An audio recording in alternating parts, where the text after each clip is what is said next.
Welcome back to Kings of Columbus on the Podcast Network. Doug Lesmerises, Bill Landis.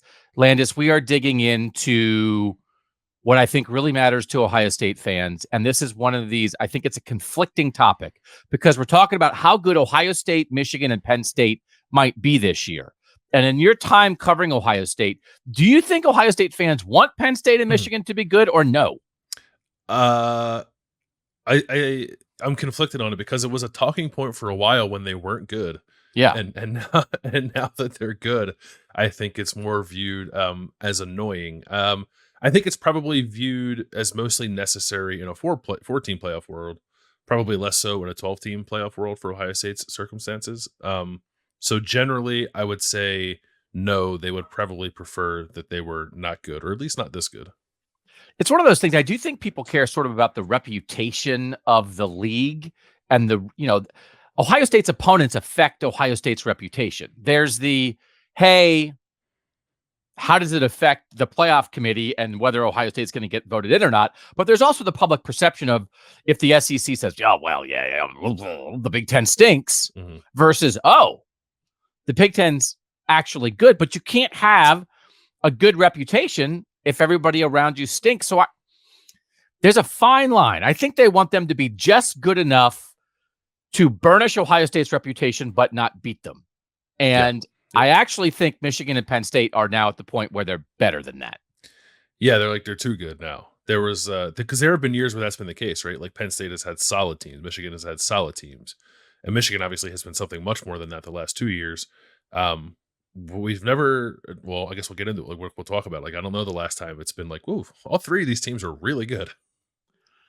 I think I've been using a shorthand. I think they're 3 of the best 5, 3 of the best 6. They were all in the top 7 of the AP poll. I think I would have had them. If I had an AP vote, I would have had Michigan 1. Yep. I would have had probably Ohio State 3, and I might have had Penn State 5. Is maybe how I would have gone. Yeah, I think I agree with you on Michigan. I agree with you on Ohio State. I perhaps could have had Penn State 6, but that felt like the lowest I would put them. So the context of this, and by the way, at the end, we will do Whatcha Watchin, Whatcha Eatin, Whatcha Thinkin, which is a Saturday staple here on Kings of Columbus. We're doing it 3 times a week. We're building up to the season. Landis and I here in the podcast feed. By the way, if you're listening, if you want to drop a review on Apple Podcasts, we'd love it. And it's hard to review. We're so multifaceted, Landis. It is a little bit hard to review the podcast feed because, for instance, there are people who love what you, Berman Austin do and think that I'm long-winded. But maybe you can still craft a subtle, nuanced review that encapsulates all those ideas. Yeah, and then just, tack 5 stars onto it because you're nice. Yeah, rip me. As long as it's 5 stars. It's fine. It's fine. Say whatever you want. Okay. This is, so the fact that they are all in the top 10, even Ohio State, Michigan, and Penn State, is only the second time since Penn State joined the Big Ten that it's happened. The other time it happened was in 1999. We're talking preseason AP poll. In 1999, Penn State was 3, Michigan was 8, and Ohio State was 9. And then I went back to 1950. I don't know. It's a nice round number. Woody starts in 51. It's like, I think a lot of stuff you start with the Woody era at Ohio State. That's a line in the sand, I think, for college football. There were 9 other times that it happened. Happened a lot in the 70s. They were all in the top 10 in 70, 72, 73, 74, 75, 76, 78, 83, and 86. Now, back then, Penn State's not in the Big Ten, but I don't think it's irrelevant to try to talk about these 3 programs together, even in a world where Penn State was an Eastern independent, because they're still geographically, I think culturally, recruiting base, kind of trying to work the same ground and all trying to be good. And guess what? Like for the 70s and 80s, they were able to do it. Yeah, I mean, I would bet that back then, I would imagine that like Michigan and Penn State maybe cross paths a lot when they were trying to build their rosters. Maybe Ohio State might have been less East Coast based because the Midwest was such fertile territory back then. And I guess like Michigan got a lot of its really good players out of Ohio as well. But there is something about Michigan that has like almost an East Coast sensibility to me, into like the university, not the state. That it wouldn't surprise me if Penn State and Michigan were crossing paths quite often back then, even when they weren't conference partners when they were recruiting like the Eastern Pennsylvania, New Jersey, New York kind of areas, perhaps even up into New England. So yeah, like three all pretty like-minded institutions, football entities striving for the same thing, regardless of whether or not they were tied together prior to, what was it, 95? 4, yeah. 4, yeah. And like legendary dudes, right? I mean, Very legendary dudes, yeah. In the 70s, you're talking, I mean, you're having Woody Hayes, Bo Schembechler, and Joe Paterno going head-to-head here. I did the Ohio State recruiting book a couple years ago. There was a story in there, and by the way, Western Pennsylvania was as fertile as any recruiting base in the world back then. So like that's a place where these three schools could go head to head. There was a high school in Western Pennsylvania that Tom Skladany, the great Ohio State punter, best punter in Ohio State history, came out of. And initially when Woody came to recruit him, Woody didn't want to recruit him because there had been a guy at that high school who was kind of committed to Ohio State. It had really been an Ohio State Penn State battle, right? In Western Pennsylvania, it makes sense. And then the guy visited Michigan, and I talked to the guy that made Woody mad. And he said he visited Michigan, and like Bo Schembechler said, I don't think you can play here. And the guy was like, you don't think I can play? What? I'll show you. And then he picked Michigan. So it was like an Ohio State Penn State battle. And then I don't know if he decommitted from Ohio State, but he was basically in an Ohio State and went to Michigan at the last second. And Woody was like, I am never recruiting another player from that high school. And the coaches were like, Woody, like you gotta, there's a punter there that's awesome. So they had to beg Woody to take Tom Skladany, who was like a 3-time All-American then. But that's an example of like Western Pennsylvania. It's a Paterno-Woody battle, and then but Bo cares. Bo comes in and is like, let me rip that guy out of there. So I imagine that kind of thing happened. Yeah. Bethel Park High School, right? In Pittsburgh. Look at you. Yeah. I know. Name that Pennsylvania high school with Bill Landis. I am married to a proud Whippeal graduate, so I know some of the schools in that area. Yeah, there's probably a lot of that, and then obviously there's like very famous Ohio State Penn State overlap with like Eddie George and Kajana Carter, and probably a lot more that I'm forgetting to name. Those two fresh off the dome. Terrell Pryor. Oh yeah, Terrell Pryor. forgot about that. Forgot about the biggest. That was another like Penn State Ohio State Michigan battle, right? Yeah. I mean, that was like Rich Rod's like, let's do this thing. So they matter as a trio. We don't talk about them that way. I feel like we obviously, I mean, my gosh, Ohio State Michigan's Ohio State Michigan. And we do talk about Ohio State Penn State a lot since they've come in. That's it. But I don't think we talk about them this way. But I think it's apt because I think at their best, do you believe this? We have to remember Big Ten realignment started with Penn State. Yep. We can act like, well, Nebraska never has been Nebraska, and why did they get Rutgers? And I can't believe they get all these West Coast teams. Penn State started it.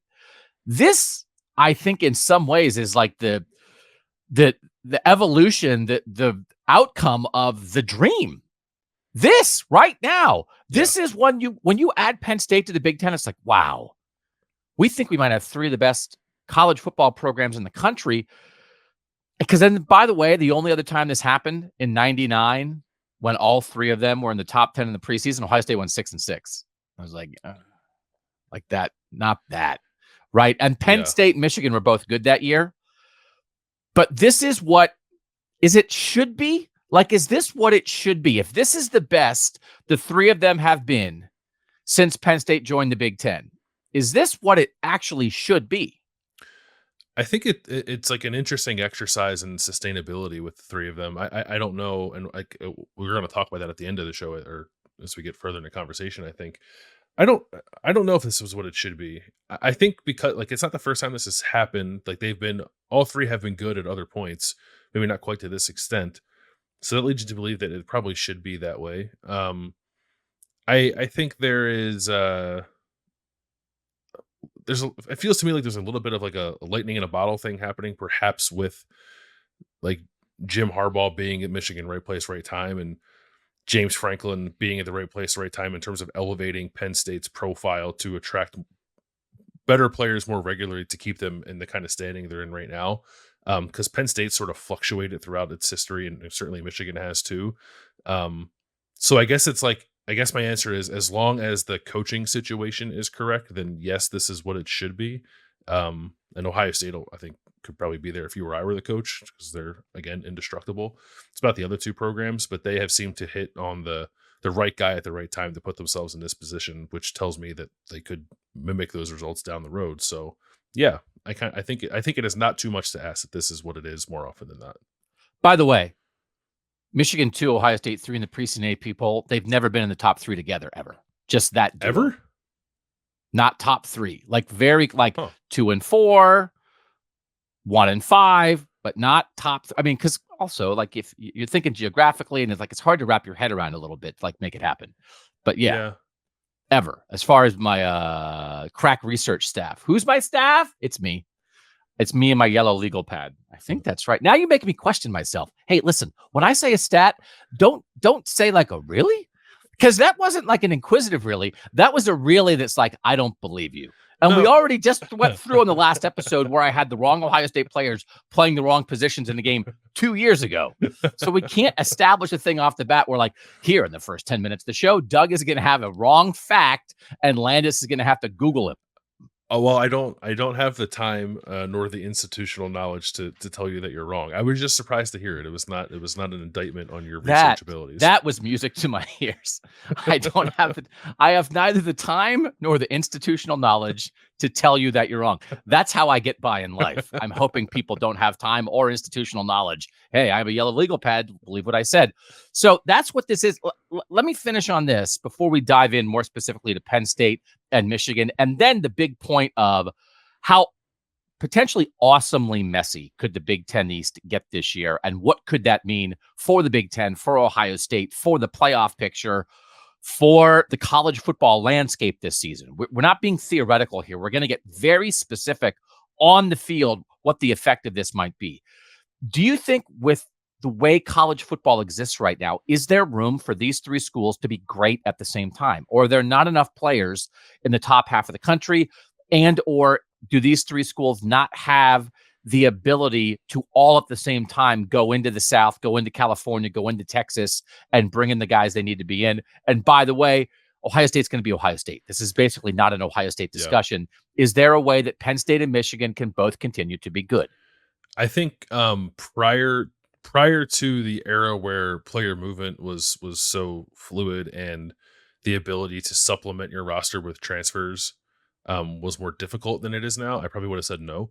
But now I think they can, because you're right. Like the recruiting territory shift, different programs rise and fall, right? If you encounter new competitors on the recruiting trail, maybe that might make your high school classes worse off some years than others, but it's a totally different game now with your ability to bring in transfers and kind of make up for that. So, and I don't think that dynamic is really going to change ever now that we're into it. So yeah, I think they can maintain because of the nature of roster building now. It's just so much different than it was 5 years ago.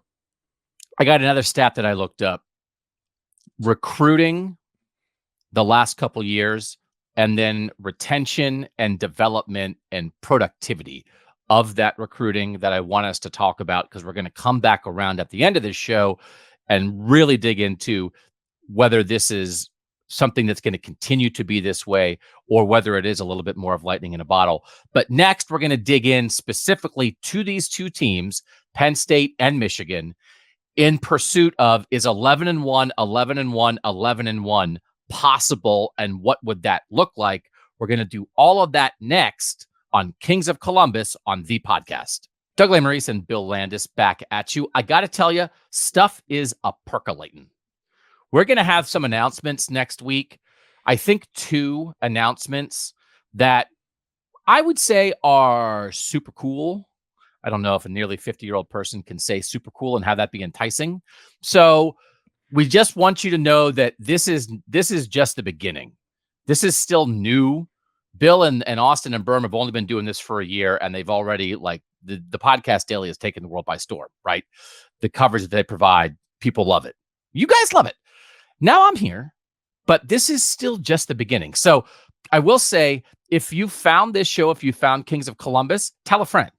Maybe it's a friend who listened to Bill and I when we were together on Buckeye Talk. Maybe just listen to me on Buckeye Talk the last couple of years. Maybe listen to Bill and Ari back in the day on 4 to 6 with A and B. Maybe I've been listening to the podcast daily and now just finding this show. Help us spread the word, because we want to spread the word about this show. And maybe it's like, these guys talked for an hour and 50 minutes about tackles. Just talk about that. Tell your friends and family. Find us here on Kings of Columbus on the podcast network. Penn State. They're good. Man, everyone creates content. There was a lot of, and I don't consume much of the content that I don't produce because, like, you're a chef, like a fox. Fox smells his own hole or whatever, right? I mean, I don't know what to tell you. Like, you think you're. I don't know what that's saying. That is. I think that's a Pennsylvania saying. I feel like you should know that. Sounds like it. Yeah. Listen, but there was a lot of stuff coming out of Big Ten Media Days. I felt like the Big Ten Network was putting out a lot of stuff where they were doing little clips on X. That sounds like the Big Ten Network is on ecstasy. On X, the social media, and a lot of their analysts were talking about how much they like Penn State. I think multiple people picked Penn State to win the East. Let's start with the Bill Landis broad evaluation of what Penn State might be this year. I think very good on defense, potentially in the conversation for best defense in the country. I kind of think that highly of them. And it's a combination of second year of Manny Diaz, super aggressive guy, talent at all three levels of the defense. And I think a head coach in James Franklin who's just going to sort of let Manny Diaz do his thing. They've been very good on defense for much of James Franklin's tenure. Brent Pry was an excellent defensive coordinator too, a guy who gave Ohio State some difficulties. So that is sort of the first thing I think about when I think about what Penn State can be this fall is that defense and how disruptive it could be, because they were that last year and they have a lot of guys back. They're like, I was looking at some of the SP Plus numbers. They were very good on defense last year, and they are number 21 in the country in returning production on defense. So a lot of that is back. And I get the excitement about Drew Aller for sure. I am excited about Drew Aller. I love watching him as a high school player in Ohio, when Ohio State was like kind of flirting with the idea of trying to recruit him hard, but never really went full bore on him. I liked him a lot. I think he's a very high ceiling. I think a fair amount of questions about what they're going to look like on offense. Enough that it gives me pause on people who want to sort of like crown them immediately as a playoff contender. But I think there's a track record there too, where like their quarterback play and their running backs in particular and the receivers, like the skill has been fairly good and sometimes better than that under James Franklin. And the offensive line has always held them back. And that looks like it's going to be good this year. So if that problem is solved and they're awesome on defense and everything else is like at worst the same as it's been under James Franklin, you can convince yourself pretty quickly that this is the best team that he's had there. All right, let's start on the defensive side of the ball as we dig in a little bit further. Kalen King, I think, is in the conversation. I think everybody agrees as the best corner in the country. He was their second corner last year opposite Joey Porter, but he graded out higher. I think you could argue he had a better season than Joey Porter last year. He's a real dude. So that's a real dude in the back end. Their safeties, they always have good safeties. I like that's a little bit of a thing now that it feels like they have like productive playmaking guys there. So I think you can believe in that.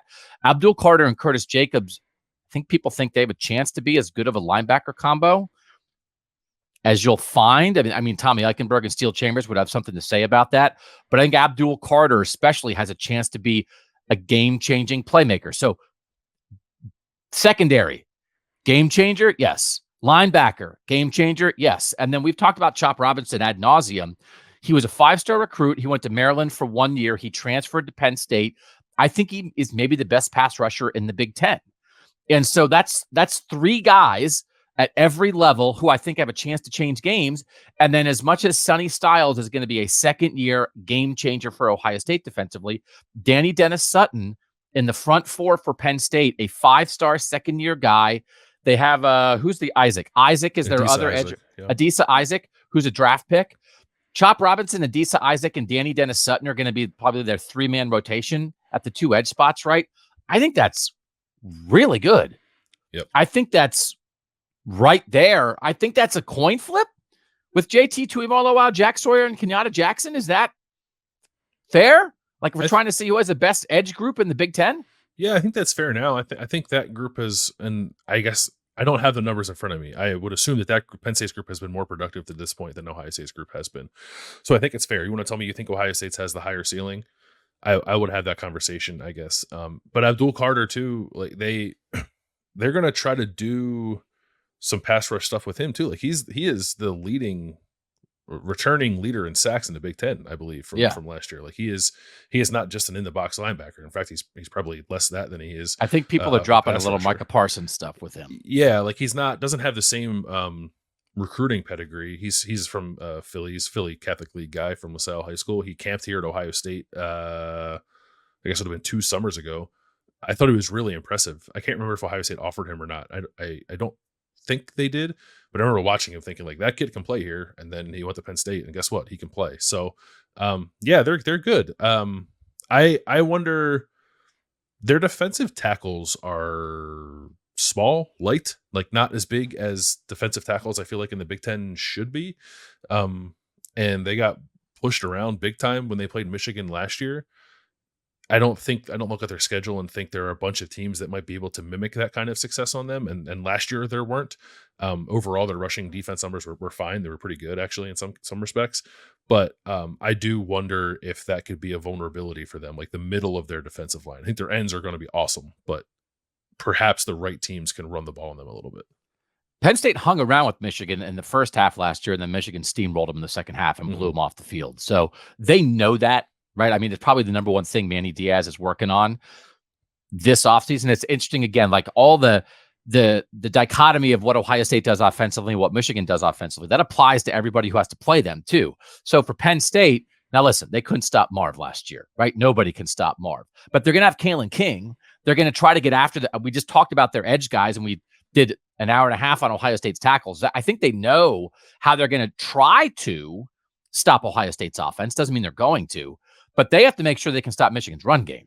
That's probably the number one thing they're working on. And this Manny Diaz thing is very interesting. He was in the availability pool the same time as Jim Knowles. He's a second-year defensive coordinator, just like Jim Knowles was the head coach at Miami, got shoved aside because Miami wanted to go get Mario Cristobal from Oregon.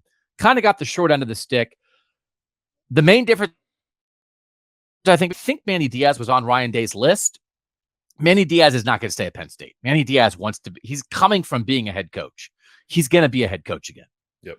Jim Knowles, I don't think wants to be a head coach. So if you want to find a long-term guy, Jim Knowles is the play. But like right now, who's going to be the more effective defensive coordinator in the Big Ten? I think both will take a jump in year 2. But I think a lot of people really like what Manny Diaz did last year and are very enthused about what he might do this year. Yeah, I mean, it's a conversation, and when I get to Michigan, you include Jesse Minter there too. Like who's the best defensive coordinator in the Big Ten? Based off the end of last year's results, Jim Knowles is probably rightfully not quite in that conversation just yet. I think maybe it is more of a Manny Diaz, Jesse Minter conversation, especially now that Ryan Walters is the head coach at Purdue.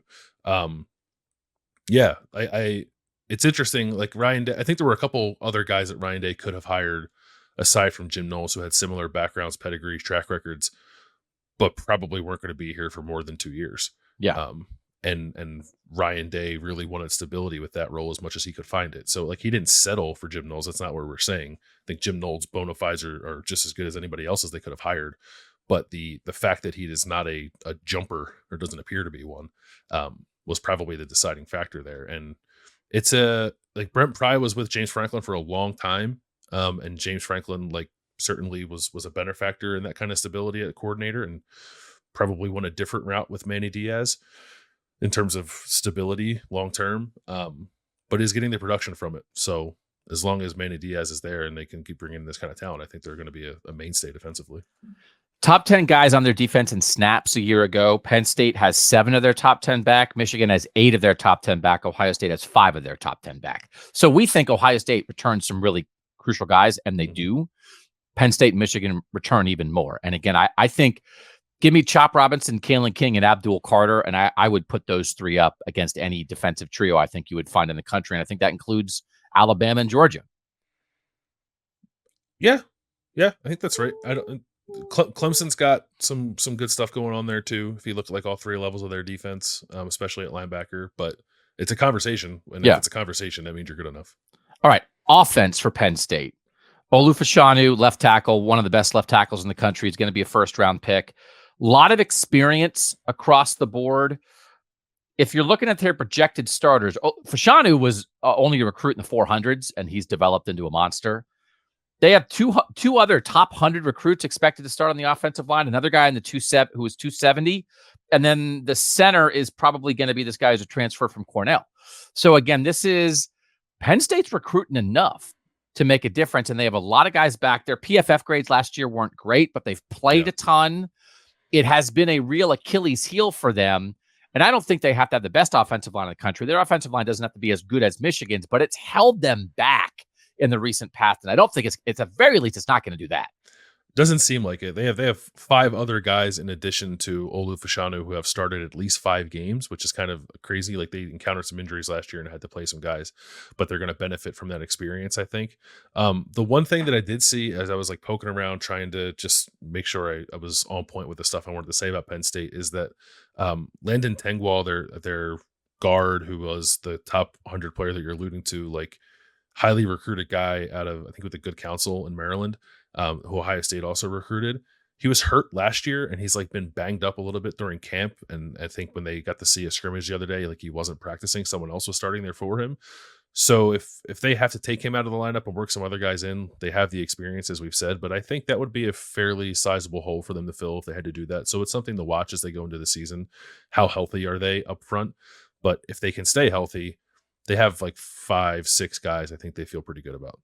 And the point you've mentioned before, JT Tuimoloau destroyed Penn State's backup right tackle for most of that game last year. Mm-hmm. They have a battle at right tackle, but I think both options they feel better about than the guy that had to play against Ohio State a year ago. So that doesn't mean JT didn't have a great game, but that was an example. If we're going to play the game of what happens if your tackles aren't good enough, that Penn State-Ohio State game is a good example last year. You can't count on Penn State being in that much of a hole at that spot this year. Yeah, that guy, it was Bryce Effner, I think, was the guy that JT was going up against. He is not, I don't even know if he's on the roster anymore, but Caden Wallace was, I think, the person who couldn't play that day. So Bryce Effner was playing for him. So now it's Caden Wallace and Drew Shelton. And I think, like, I don't know who's going to win that job, but regardless of what happens, Drew Shelton is like viewed as the heir apparent to Olu Fashanu too. So they think highly of him. High recruit. Yeah. Highly ranked guy. 2 great backs.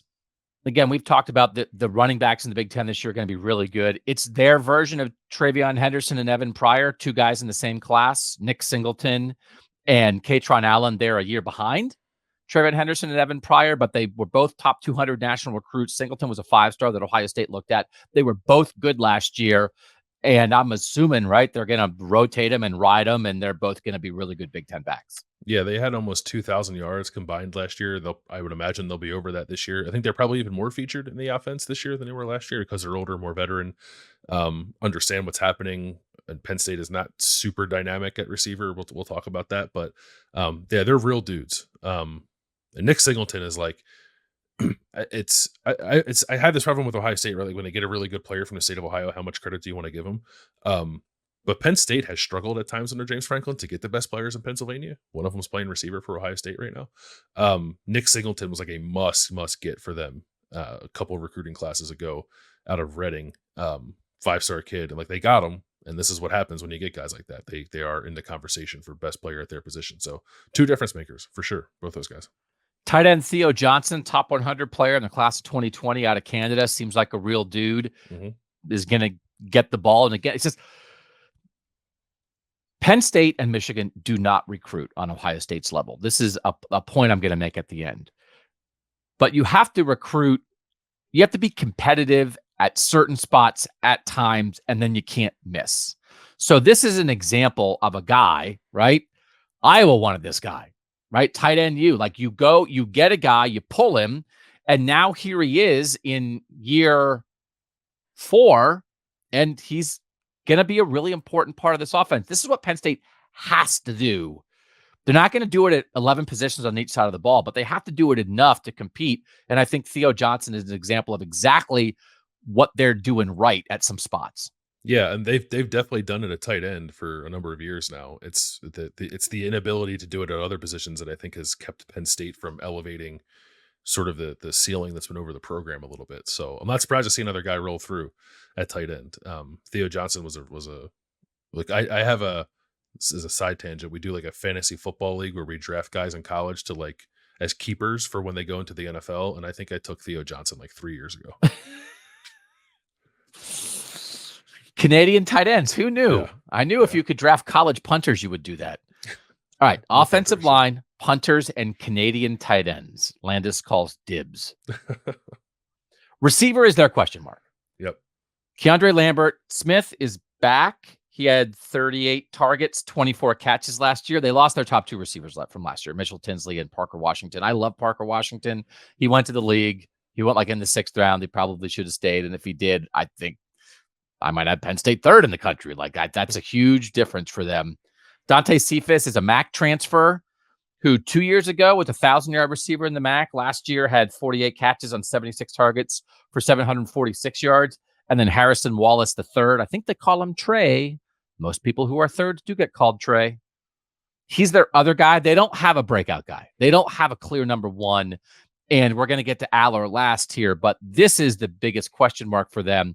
By the way, they fired their receivers coach after last year and brought in Virginia's receivers coach because if they had Julian Fleming, Julian Fleming would be Penn State's best receiver and he'd be Michigan's best receiver. And he's Ohio State's 3rd best receiver. So that's what we're talking about here. You know, they've had dudes though before. Chris Godwin, Jahan Dotson, like Penn State produces dudes at receiver. They're a guy short here. If they had Parker Washington, if they had landed one more recruit, but again, by the way, that's why they fired their receivers coach. I think James Franklin might be on his 3rd or 4th receivers coach at Penn State. It is. Well, they had Gaddis, and then Gaddis. That's how Josh Gaddis got started. And then I think he wanted to be the offensive coordinator, and they wouldn't make him the offensive coordinator, and he left.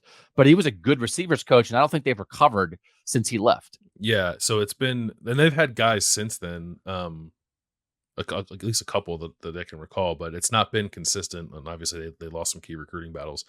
I don't look at this unit of receivers as one that is particularly good or one that I think might develop into an awesome group by the end of the year. I think probably solid is the best you can hope for, unless Dante Cephas is more of a dude than I'm giving him credit for right now. But I don't think that necessarily holds the offense back either, but I don't think it's a receiver group that's really going to terrify anybody.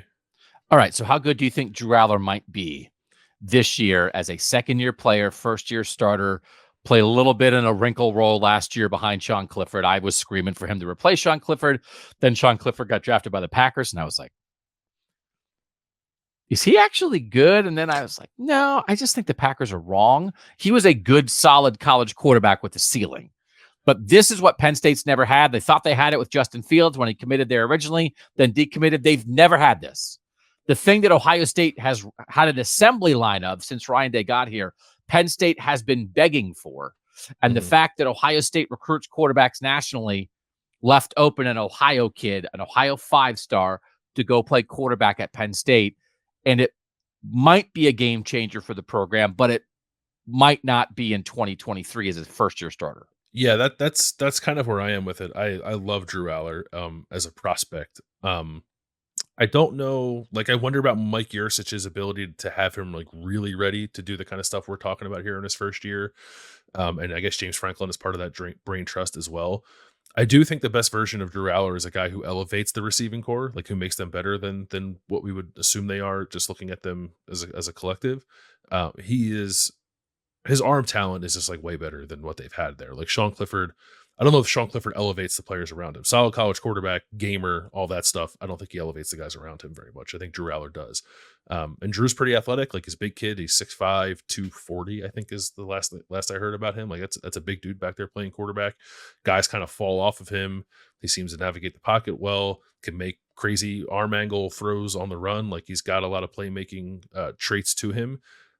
I just don't know what he's going to be able to handle in his 1st year, because I don't know. Maybe they are in a position where it's not all really on his shoulders. They can kind of just ride the running game, and Drew Aller is just sort of along for the ride more than he is the trigger man for the offense that makes it elite. That maybe is on the table. But I don't know.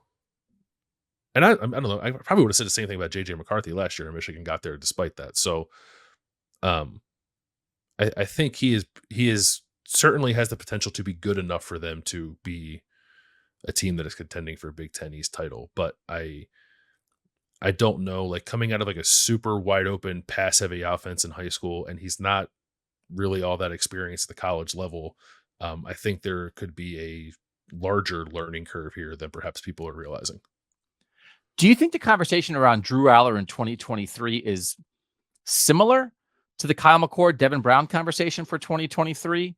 Or is it very different in your mind? McCord's a year older. Drew Aller's the same class as Devin Brown. I think that's interesting. I think Aller is probably viewed as a better talent than both those guys.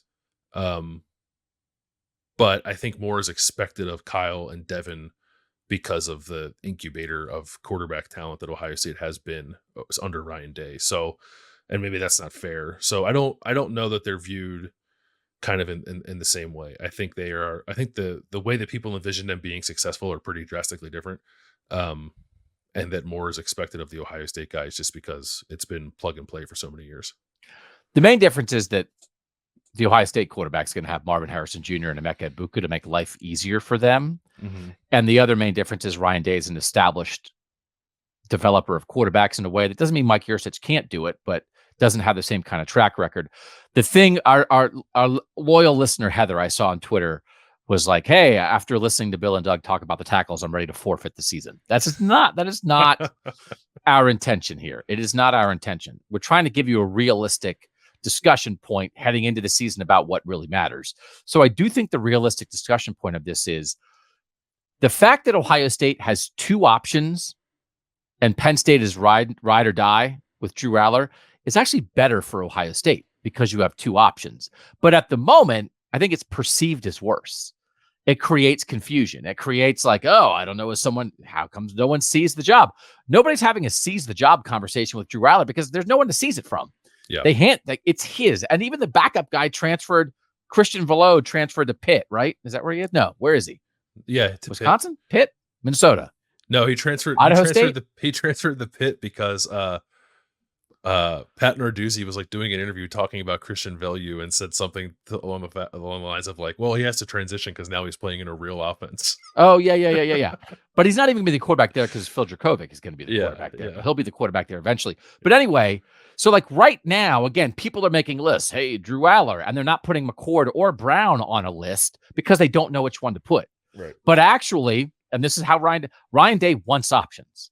So if Drew Aller's not ready to be a winning quarterback of a top 10 team right now, they're not going to do anything but play him. If the initial winner of the Ohio State quarterback battle is not ready to be the starting quarterback of a top 10 team, they're going to change the quarterback. Yeah. And then maybe that guy will be. So that's better. But right now, I think it can feel worse. But I don't think in the end, like the talent discussion around Aller, McCord, Brown, if you want to rank Aller, if you say draft those three right now, who would you take? If you want to rank Aller one, okay, it's not a gap. It's not a chasm between Aller and those other two 5-star or borderline 5-star Ohio State guys. But I think Ohio State fans about quarterback can be like, oh, I don't know. And Penn State fans are like, yes, let's go. And actually, you'd rather be Ohio State because you have two. So that's all. That's my pull you back in. It's not intentional. We're not trying to say good or bad. We're trying to say what is. But I do think there's a little bit of a misperception there that people think Drew Aller might win the Heisman, and maybe those same people think that Ohio State might not play a quarterback this year because they haven't named one yet. Yeah, I think the if you don't have two, or if you have two, you don't have one adage does not apply to Ohio State. Ohio State just has two, and it's fine. They're both good. Well, I think like doesn't mean you want to like rotate, one guy play first down, one guy play second down. Right. But it means the backup is going to be very good. Mm-hmm. Very, very good. I don't even know who Penn State's backup quarterback is. And by the way, when their starting quarterback got hurt a couple years ago, it destroyed their season. They were the number 2 team in the country with Sean Clifford 2 years ago. He got hurt and they couldn't run an offense because they didn't have a backup quarterback, which might have happened to Ohio State in 2019 if Justin Fields had gotten hurt. So again, like a world of like, hey, we really believe in our starter, but we literally have no backup quarterback. That is not a world that Ryan Day wants to live in. Yeah. So somehow that backup quarterback that Penn State couldn't do anything with, went somewhere else and became a second-round draft pick, right? No, isn't that weird? That's Will Levis. Yeah. He might start for the Titans by like week 5. But anyway, so that like Aller is the boat. Here's the thing that I've certainly changed on because I was like, play Drew Aller. Drew Aller's going to change Penn State. The thing that's good, like why Penn State's interesting right now is because it's not on him. He has a lot. Drew Aller might be the J.J. McCarthy of this season, because J.J. McCarthy last year took a team to the playoff because it had a really good defense, a really good offensive line, and a really good run game, and was well coached. And J.J. McCarthy did not have to be the star of that team. That might be the exact, I don't think long-term that's Penn State's plan. They have skill guys there. But I think their receivers this year compared to Michigan receivers last year, the strength of the run game, the strength of the offensive line, how good the defense might be, that might be the blueprint. The 2023 Penn State blueprint might be the 2022 Michigan blueprint. And guess what? 2022 Michigan blueprint worked. The blueprint that, I guess in hindsight, Ryan Day now has several times has expressed he wished he had in 2021 when CJ Stroud was a first-year starter, but they couldn't do it. Yeah. Has said multiple times we put too much on CJ. They lost 2 games that year because your defense wasn't good enough and your run game and your offensive line weren't at that same level. So that's what Penn State might be. What might Michigan be? Listen, I think a lot of you guys have a handle on Michigan. I think we had to do this about Penn State. We're just telling you what's up. And we'll come back around on a James Franklin discussion because guess what? Coaches matter. But I think we had to do this on Penn State. We won't go quite as deep on Michigan because I think Ohio State fans kind of know Michigan's good. James Franklin's beaten Ohio State once, right? So I think you can underestimate Penn State. And I think my main message on Penn State is don't underestimate Penn State this year, Landis. Is that right? Yeah, I agree with that. All right, quick break. When we come back, how good will Michigan be next on Kings of Columbus? Doug and Bill back. How good do you think Michigan might be? I've been saying it all offseason. I think Michigan has made the playoff the last 2 years, beat Ohio State the last 2 years, won the Big Ten the last 2 years, and I think this team will be better. Do you agree with that? I do agree with that.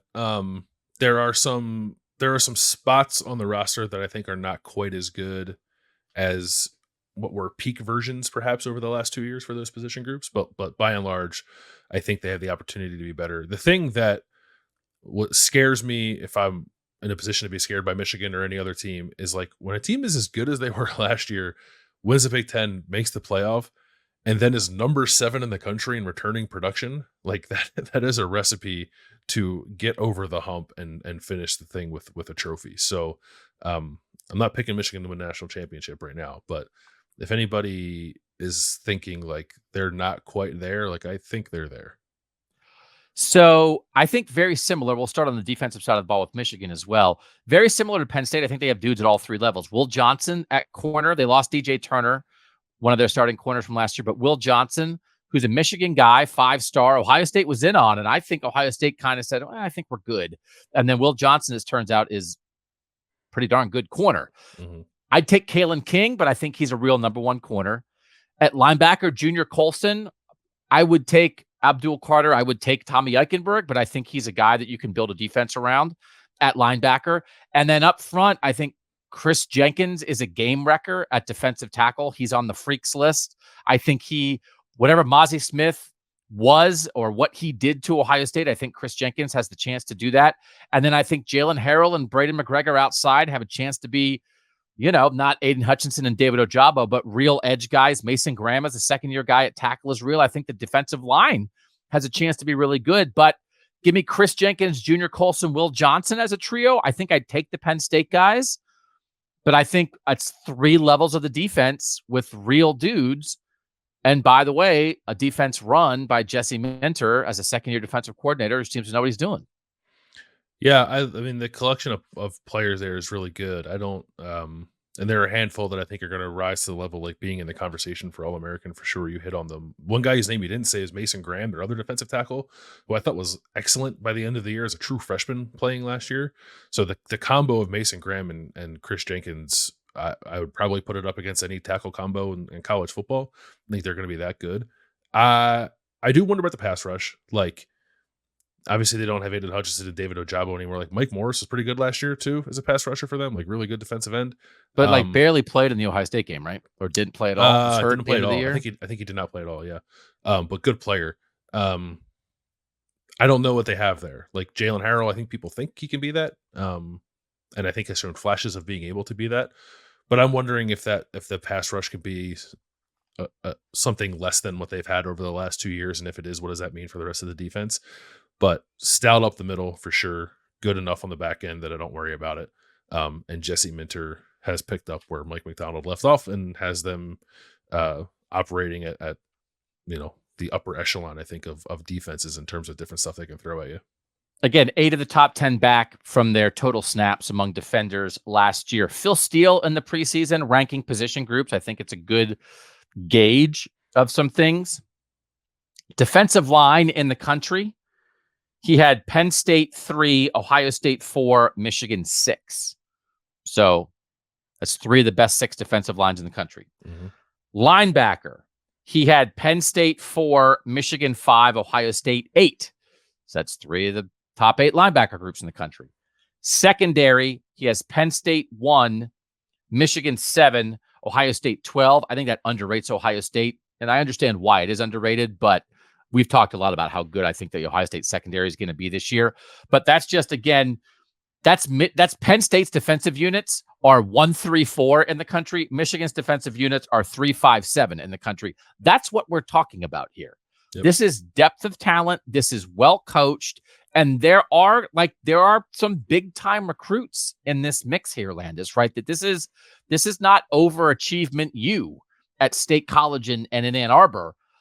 Will Johnson's a real guy. Chris Jenkins is a real guy. Braden McGregor's a real guy. Those were guys that were wanted in recruiting who have now shown it on the field in college. And it's a reminder that Michigan is not recruiting at Ohio State's level, but they're pretty good. And the result is this. Yeah, they're not at that level, and I don't think ever really will be at that level. They've gotten really good, and this is more of an offensive discussion, I guess. Michigan in particular has gotten really good at finding the right guys in the transfer portal, and their development of the lower rated guys that make their recruiting less than Ohio State's has been excellent. They have quickly become one of the better, maybe if not the best, developmental programs in college football. All right, offensive side of the ball. We covered this on the Tackles podcast to some degree. 4 real tackles to believe in, maybe the best guard combo in the country, right? And 2 guys at center, I think, fighting it out for that job, one of whom started a gazillion games at Stanford. So first or second best offensive line in the country, potentially? Yeah, I think they're there. Georgia has a lot of pieces to replace, but they're in that conversation. Penn State's not quite at that level for me outside of Olufashanu, but Michigan, because of the experience they have back, and it's a similar, it's not the same thing because quarterback is more important, but I think it's a similar conversation to the Ohio State quarterback play. Even if they were replacing a bunch of new guys, I wouldn't really worry about it because it's just sort of what they do. They have good offensive lines at Michigan. They're going to be awesome. I think Drake Nugent, the kid from Stanford that they got in the portal, will probably be their starter and be as effective as the guys they've had there the last couple of years. They've had Remington Trophy guys there. They have to figure some stuff out at tackle, but they have plenty of good options to choose from. So, and Sharon Moore is maybe the best offensive line coach in the country. So I don't worry about it. A lot would have to happen for me to ever worry about it, but they're well positioned now with experience both at Michigan and elsewhere, that they'll be fine this year and probably be very good. Blake Corum, Donovan Edwards. If Blake Corum, this is at running back, best running back combo in the country. I think if you try to argue against that, you're projecting in a way that maybe could be true, but I think you're trying a little bit too hard. Mm-hmm. I think if Blake Corum stays healthy last year, he got hurt in the Illinois game, played 3 snaps in the Ohio State game, didn't play in the Big Ten championship. I think if he stays healthy, he might win the Heisman. Now, does that mean he would have been the best player in college football? No, but he would have been representative of a playoff team. He would have been the guy who was the featured part of what they do best, and the injury cost him that. So he stays, and I think Donovan Edwards might be better than him. I think in 2021, when it was Hassan Haskins and then Blake Corum was the second guy, I think maybe Blake Corum was better than Hassan Haskins. Hassan Haskins was really good, physical, kind of wore people down, and then Blake Corum would cut you apart after Haskins softened you up. I just think Donovan Edwards might be more skilled, and he's the guy who broke the 2 runs to put Ohio State away last year while carrying the ball in his left hand because his right hand was broken. And so if Blake Corum had gone pro, I'd be betting on Donovan Edwards in the Heisman race.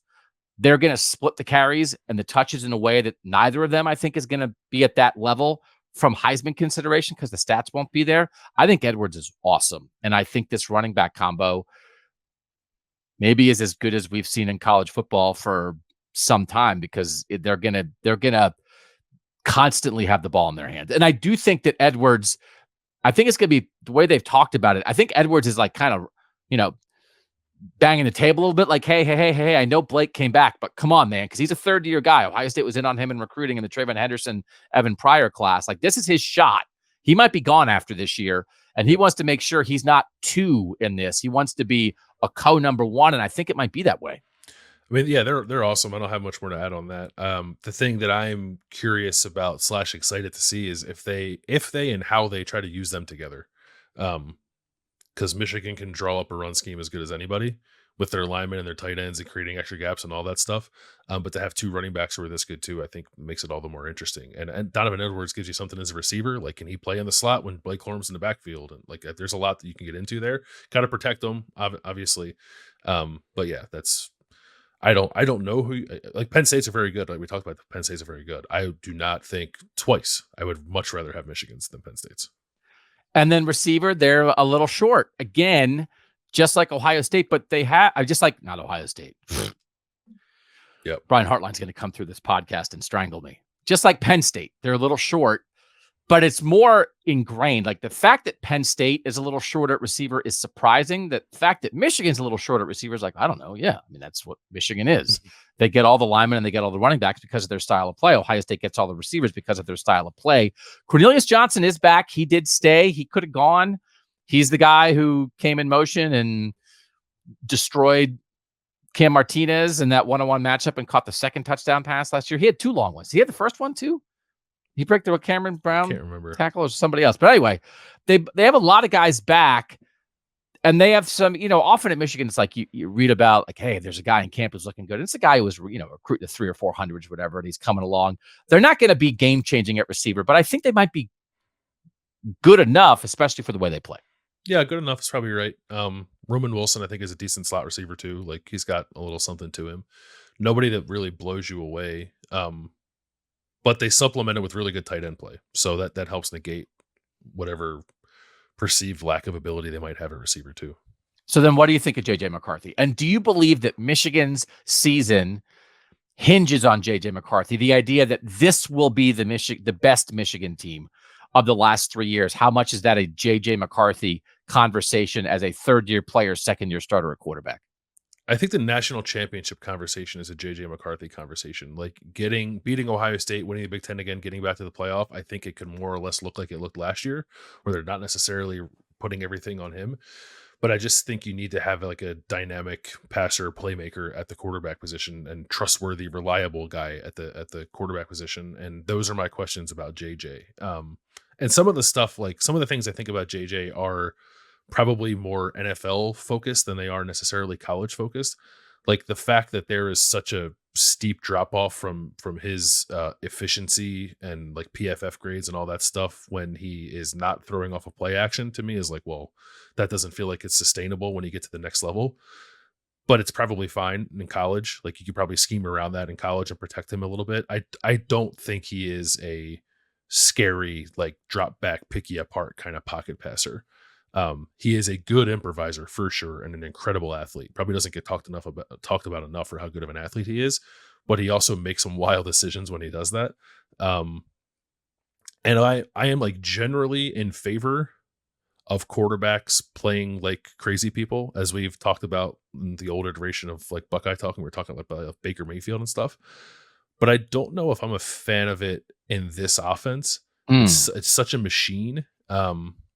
That like doing stuff like that feels to me almost like you're steering the offense in a direction that it's not really built to go in.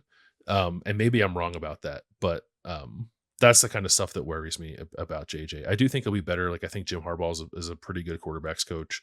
But I don't think, like, I don't look at JJ and think like Heisman Trophy winner, maybe one of the best quarterbacks in the country. I think he is a step below that. As much as we talked about that Penn State has to be studying how to stop the Michigan run game, is Jim Knowles for Ohio State studying how do I harass JJ McCarthy? Because again, I thought that they did a terrible. I thought that was terrible. last year. I thought you let him be what he wanted to be, and you created opportunities for him by being over aggressive. I would sit back. I would drop 8 on him and make him pick you apart. Yep. And be willing to give up some stuff in the run game. Don't let him get out of the house. But if Michigan wants to try to constantly do 75-yard, 14-play drives because they have a great offensive line and 2 dynamic running backs, okay. And just hope that somewhere in that drive there's a holding penalty, or hope that somewhere in that drive somebody slips or somebody drops a pass, and try to get him into a 3rd and 7 and then drop 8 and make JJ make a throw. And I thought that was like exactly the opposite of what Ohio State did a year ago. I agree 100%. The big plays in that game were just JJ throwing the wide open guys because the scheme left them wide open or left them one-on-one, and Ohio State's guys couldn't make the tackle. I think, and that probably, and that might unfairly impact my opinion on JJ because they won this huge game against Ohio State, and I feel like he had almost nothing to do with it. Like they could have played the versions of quarterback they have had in the past at Michigan, and those guys I think could have made the throws that JJ had to make for Michigan to win that game. So, and then he got into the playoff game and was inconsistent and had a couple turnovers, and like that was like, I don't think you're ready for this. So I want to be fair and allow for the reality that a guy is probably going to get better from his sophomore year to his junior year, and there's no shenanigans with like who's the quarterback going into the season. Like it's been him for a while now, so that probably does make him a better player. But I don't want to put JJ McCarthy is I think a rare quarterback, and Caleb Williams is probably similar. Not that they're the same caliber of player, but like who thrives on chaos. I don't want him to feel like he's in chaos. I want him to have to make decisions from the pocket, and let's see if he can do it. And if he can do it, then awesome. Then you're the NFL guy that everyone, or that some people think you are. But I don't know that I've seen that yet, so I would want him to prove it. Both these teams have complete teams on both sides of the ball, and then they both have 5-star recruits at quarterback, potentially ready to get them over the top. But somewhere in a world where Michigan and Penn State have acquired 5-star quarterbacks, in the new landscape of the Big Ten, a hero emerges from Central Ohio in the Ohio State secondary, a 19-year-old designed to stop those 5 stars. Watch out, Drew Aller. Watch out, J.J. McCarthy. Sonny Styles is on the case. Right? That's a thing, right? Isn't that a thing? Yeah. He's 18. Let's do that again. In 3, he'll be 2, when they play Michigan. 1 in Central Ohio. Berm will take out the 19. Berm, I'm going to drop you an 18 right now. 18. And then that way you can just drop it in. There you go. Right? But it's like, okay, so what? Yeah. But that is one of these things too. So here's the thing that I think might be true. And it's not, we're trying to dive in. Michigan might be better than they've been the last 2 years. Penn State might be the best they've been in the James Franklin era. But there is a way that Ohio State's better too. Mm-hmm. Or better in very specific ways. This is the best. This is the Ohio State defense best designed to deal with the things we just talked about since 2019. I think, obviously. And Marv. So also Marv. So what do you have? A defense maybe ready to get back to the Ohio State standard and the best skill group guys in the country. So yeah, Ohio State's not perfect, but like they might have the anecdotes like, oh, Kalen King and Will Johnson are great corners for Penn State, Michigan. It's like, have you met Marv? So right. maybe they're great corners against everybody except Marv. So I do think like we're trying to tell people, Landis, how good we think Ohio State, how good Penn State and Michigan might be. But also, they still might not be better than Ohio State. That is like absolutely possible and maybe probable. Yeah, it's not a here's how they're better than Ohio State conversation. We can have that conversation, but it's just I mean, no one's overlooking Michigan, right? It's more about Penn State and like to take them seriously. But yeah, if you tell me like which of the 3 teams would I rather be, it's like it's not automatic to me. Like I think it's probably more of a 2-way conversation between Michigan and Ohio State, if I'm being honest. But like Ohio State has every chance in the world to be better than both these teams. All right. Could they all be exactly the same? Mhm. Could they be exactly the same and lead us to a world where they all finish 11-1? And what would that mean? We'll do that next on Kings of Columbus. Doug and Bill back. So Ohio State plays at Michigan. Michigan plays at Penn State. Penn State plays at Ohio State. I think is the most likely scenario if we get to 11-1, 11-1, and 11-1, that everybody wins their home game. Yeah, probably. So how on the table do you think this is? And we're going to talk about the tiebreakers then and who would go to the Big Ten championship game and then what that would mean. Who goes to the Big Ten championship game with an opportunity to win would certainly affect the playoff seeding and all these kind of things. The non-conference I get does not really factor into the tiebreakers and stuff that much. Mm-hmm. It's really conference stuff.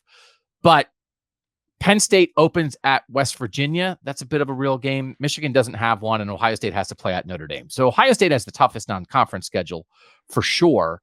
But do you feel like 11-1, 11-1, 11-1 is very much on the table, or do you think it'll be one of the three is going to be a cut below, and it's really going to come down to two great teams in the Big Ten East? Yeah, no, I think 11-1, 11-1, 11-1 is very much on the table. Michigan and Penn State schedules just don't do a whole lot for me outside of the round robin. Ohio State's does. If Ohio State has the schedule most prone to trip them up in a game other than the Penn State and Michigan games. Penn State's crossovers, and I guess that'll be part of the tiebreaker conversation, are Illinois, Iowa, Northwestern. They play them all in a row, which is weird. I don't recall maybe ever seeing that for a Big Ten East team. At Illinois, potentially a tough game. I think Iowa at home is and it's going to be a whiteout game. I think that's probably a win for Penn State, and then at Northwestern is nothing. Michigan's schedule stinks outside of playing Penn State and Ohio State. So the thing, I think that the most likely upset, if you want to talk about the road team beating the home team, is Ohio State winning in Ann Arbor. Of all the iterations we have here, but so that, I guess that gives me a little bit of pause because Michigan does have to go to Happy Valley late in the year, a cold, potentially a night game, although maybe it's more likely to be big noon kickoff in Happy Valley in November is a tough ask. But I would what is the most likely scenario? I think I would bet on all these teams having one loss to each other. So if we get there, they would get to the fifth tiebreaker, according to the Big Ten rules, which is the cumulative conference record of the teams you played from the West. Because the other part of this conversation is I don't expect that Michigan State, Maryland, Indiana, and Rutgers are really positioned to beat any of these three teams. That if you're looking right, I don't know. I guess Michigan State has the potential to get weird because it has over the last couple of years, but short of that, no. And Penn State at Michigan State was moved to Detroit, so that basically eliminates any chance of an upset in my mind. So yeah, I'm with you there. So the tiebreaker then is how good are the West teams that you played? And so this is one of those where if you play the tougher West teams, maybe you're more likely to lose them. But if you don't lose to them, now it's an advantage. So Wisconsin was picked to win the Big Ten West in the preseason Cleveland.com poll. And Michigan and Penn State don't play Wisconsin. So that could be a good thing for Ohio State, except they also have to go to Madison and beat Luke Fickell and Tanner Mordecai and Braylon Allen and, that offensive line and everything else Wisconsin does. It's also a little bit weird. Michigan and Ohio State both play Purdue and both play Minnesota. So those wipe each other out then. So the difference is Michigan plays Nebraska. So for Ohio State and Michigan, as long as Wisconsin finishes with a better record than Nebraska, Ohio State has a tiebreaker on Michigan in that scenario. And then, as you said, Northwestern's going to be non-competitive, they're going to go 0-9. I can't imagine how Northwestern wins a Big Ten game, maybe a game at all. So that's on Penn State's schedule. So that's a lot for Penn State to overcome. So if it does happen, it feels like Ohio State has a pretty decisive advantage in who is more likely to win the tiebreaker based on the Western opponents that they play. Yeah, I think the two teams in the West. Well, I guess maybe it's a third with Illinois. I don't have a great read on how good Illinois is going to be this year, but I think the two teams in the West that have the best chance of boosting your resume are Minnesota and Wisconsin. And as you said, it's a washout for Minnesota when it comes to Ohio State and Michigan, and Ohio State's the only one who plays Wisconsin. Who I would agree, I think is going to win the West. So. Yeah, they're positioned well. No one wants to have that conversation, right? It's like, oh, we're the team that's going to have the best chance of getting in if we lose, assuming we all lose a game. Like, I get that that's not a fun conversation to have, but if you are worried about the tiebreaker, I think Ohio State is unequivocally best positioned to come out as the top team in a tiebreaker scenario. So Ohio State has that edge. Will it happen? Will it happen? And we will make preseason picks on this show. Eventually. We're not doing that today. As I've said, I would rank Michigan number 1 in the preseason poll. That doesn't mean that I would pick Michigan to win the national title necessarily, although I think they could. I think the idea of Michigan going to Penn State with Manny Diaz having that burned in his brain, the way Michigan ran over Penn State the second half last year, and Drew Aller and that run game and that offensive line, like the whole thing of the Big Ten is Michigan, and I don't know that this is right, but that Michigan has out-physicaled Ohio State for the last 2 years. I think Penn State can hang with Michigan's physicality on both sides of the ball this year. And I don't think Michigan, no matter how good their offensive line is going to go in there and steamroll. And I know you said their defensive tackles, the Penn State defensive tackles might be small. So that's an issue. But that linebacker core, those 3 edge guys, like Manny Diaz, I don't think Michigan's going to be able to go in there to do that. And as good as Michigan's defensive line is, they're not going to just destroy Penn State's offensive line. I think Penn State can hang. I think it's almost a mirror image game. And then it's at Penn State, and can Drew Aller outplay J.J. McCarthy in that game? Possible. They're so similar this year. I think it's very possible that Michigan loses at Penn State. That feels like as good as I think Michigan is, I think that's absolutely, I would probably, I don't know. I think there's like a 65% chance that Penn State wins that game at home. Maybe 60. It feels more like a toss up to me. Part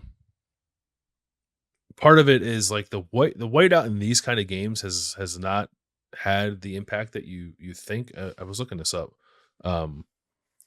James Franklin is 3-5 against Jim Harbaugh. He's 2-2 at Penn State, like 2-2 in home games against Jim Harbaugh. And one of the losses was close. Yeah. And one was not, right? One was a blowout. Yeah, one was a blowout, right? I think as we sit here today, like I would probably pick Penn State in that game. And the schedule sets up like okay for Penn State going into that game. They play on the road the week before against Maryland. But like I think they'll be in okay shape there. So I don't know. I think if they were ever going to get them, right, if James Franklin was actually ever going to do it and like win a big game, you would think it'd be this year. I just like part of me, it's a similar conversation with Jim Knowles, I think, is like, can Manny Diaz and Jim Knowles sort of get out of their own way and not be hyper aggressive to the point where you start putting your team in a bad position against Michigan? Because if you do, Michigan is going to take advantage of it. And I think that's what happened in both games last year. Both Michigan started popping big runs on both of them because both teams got hyper aggressive. And I would hope that lessons were learned there for both Ohio State and Penn State. And if they have been, then I like Penn State slightly more than I do Michigan in that matchup. And then, so if we agree on that, very possible. It is a tall order for Penn State to come into Columbus and win that game this year. The thing that I've liked about Penn State in the James Franklin era is I don't think they've ever been afraid of Ohio State, which up until the last 2 years, I felt Michigan psyched itself out and kind of didn't know how to play. That Michigan got over the top against Ohio State after I felt like they didn't know how to play Ohio State in the Harbaugh era. They didn't know what to do. They didn't know whether to talk it and then not be able to walk it. They didn't know like whether to act like it wasn't a big deal. They didn't know what to do. And then they figured it out based on talent and intangibles. I think they figured it out. James Franklin, I feel like always had Penn State ready. Like this is our game. Let's take our best shot. I thought they did do that very effectively.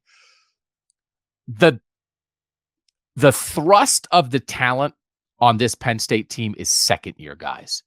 Drew Aller's a second-year guy. Katron Allen and Nick Singleton in the backfield are second-year guys. Abdul Carter at linebacker is a second-year guy. That Drew Shelton, who's competing at right tackle, is a second-year guy. 2024 is the year to really watch out for Penn State, I think, especially because Ohio State's going to have an exodus on the defensive side of the ball. I do not think this is the year that Penn State gets it done against Ohio State. I think they have already circled the Ohio State visit to Happy Valley in 2024. That is, I think, going to be peak Penn State. So doesn't mean it's impossible, but I feel like Ohio State is well positioned to sort of handle this version of Penn State in Ohio Stadium this season. I agree with that. I also think much of Penn State's feistiness against Ohio State has been like a Brent Pry conversation. Like I thought Brent Pry came in there with like good plans against Ryan Day, like didn't get 50 points hung on him. More so than it's been. And James Franklin, you're right, has had his team unafraid for that game for sure. That's also part of it. Manny Diaz, I thought they were for 3 quarters, they were giving Ohio State everything they wanted defensively. Felt more like Ohio State not being able to get out of first gear than it was anything else. I don't know that they were necessarily being confused by Penn State, like outwitted by Penn State in that game. So I wonder if the dynamic there has changed a little bit. But it's mostly, young guys playing in that stadium on the road. The one thing that Penn State, and they've, I guess give them credit, they don't control where the bye week lands, but they have their off week and then they play UMass and then they play Ohio State. So they are going to be fresh coming into Ohio Stadium. It is SEC like the buildup they have to what is probably or at least at that point will be the biggest game of their season. So if we're leaning that way, then it comes down to if Michigan beats Ohio State at home, we're creating an 11-1, 11-1, 11-1, or if Ohio State wins, then Ohio State is undefeated, wins the Big Ten, everything is theirs. I just how can you possibly diagnose that in August? You can't. I guess the question is whether or not we talked about Penn State. Like, do you see any other potential speed bump for Ohio State along the way? Like, do you think they could lose at Notre Dame or at Wisconsin? Basically, is the question. I mean, I think they could lose at Notre Dame, but I don't think it would affect this. It wouldn't. It wouldn't affect this. I think they could. Like week 4, Sam Hartman at Notre Dame and Marcus Freeman dialing up a game plan. Notre Dame found a way to clunk it up in Ohio Stadium last year, and they're going to have significantly better quarterback play. And Ohio State's going to have worse because whoever the starter is going to be new. It's going to be September. And the Ohio State quarterback, I think, will be significantly better in late October than they are in late September. So I do think that's possible. It's by far the most losable game in the non-conference for one of these 3 teams. So that's definitely on the board. But, it still could come down to the Ohio State-Michigan game, which is 2 great teams. And it's in Ann Arbor, but it doesn't mean that Ohio State can't win it at all. Of course, Ohio State can win that. And I do just expect Ohio State will have a better approach to that game. So the thing that I keep saying is I don't think what will happen. I don't think what happened last year in that game where I think Ohio State, I think they got out coached in the second half, especially. But I think Knowles was too aggressive. And I think there were just moments Ryan Day was off on his play calls in certain situations. And you just watch that game and it's like, it's a little bit stunning that Ohio State lost it. I don't think that'll happen. I think both sides of the ball, they'll have a better plan of attack and be in a better headspace. But the thing that I'm holding out is that Ohio State is locked in for the Michigan game. They are ready to go. They approach it exactly right. And Michigan still wins because Michigan's really good. So that's how I think that might play out, which is why I can't decide right now how it's going to go. Yeah, I mean, it's not the same caliber of an opponent, but like Ohio State was pretty locked in for the Georgia game and just didn't win. Ohio State has been pretty locked in against Clemson and didn't win the first time they played. So it happens. Sometimes the other team is also locked in and also good. Yeah. So anyway, this is how good we think this division is. It's the best division in college football in a world where the best division in a divisionless world. Right, Michael Scott. So,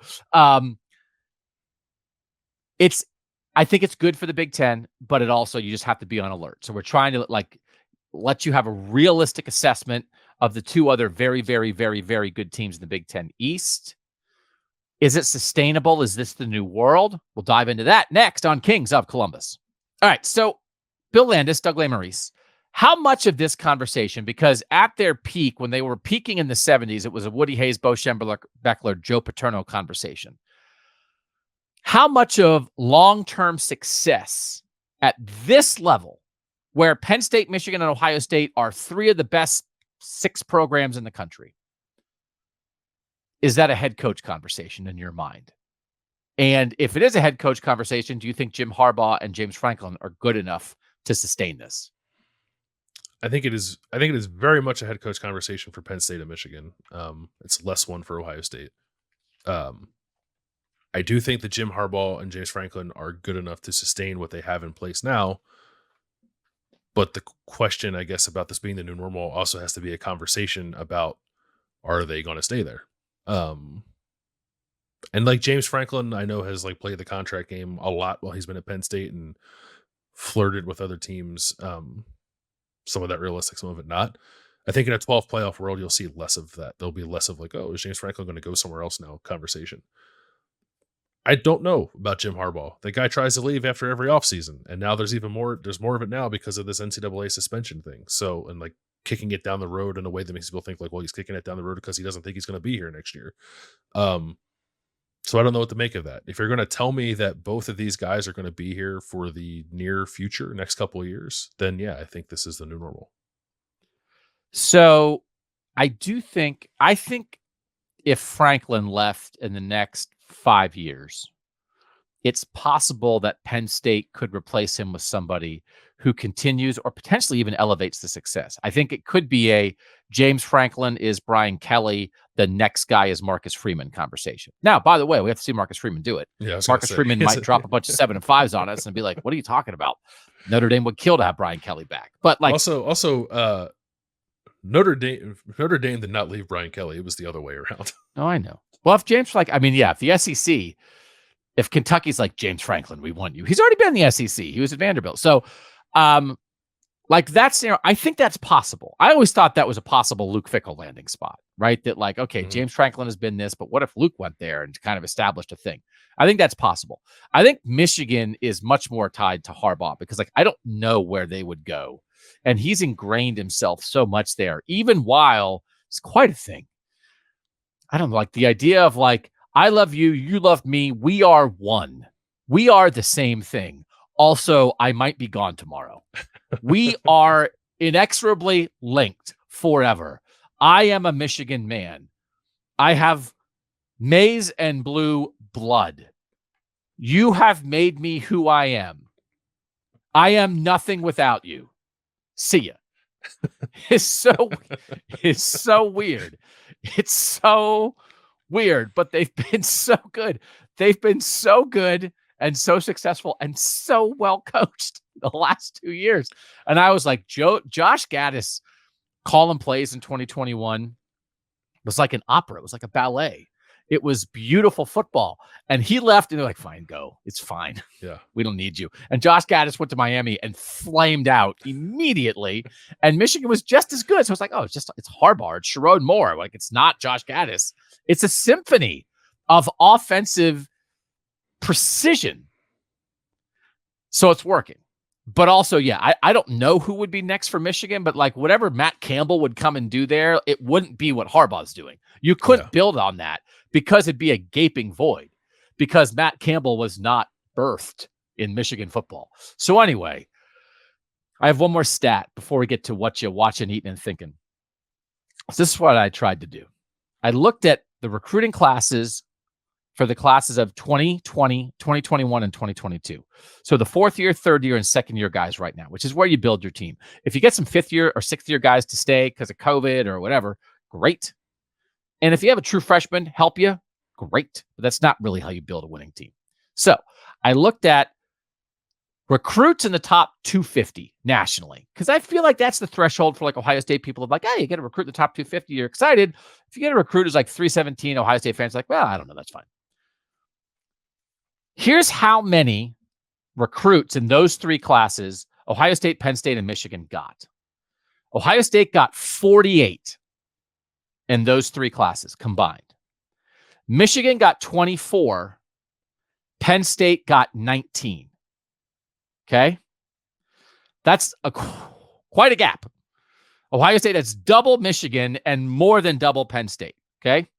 Top 250 recruits in the classes of 20, 21, and 22. 48, 24, 19. I then took out guys who were already gone to the NFL.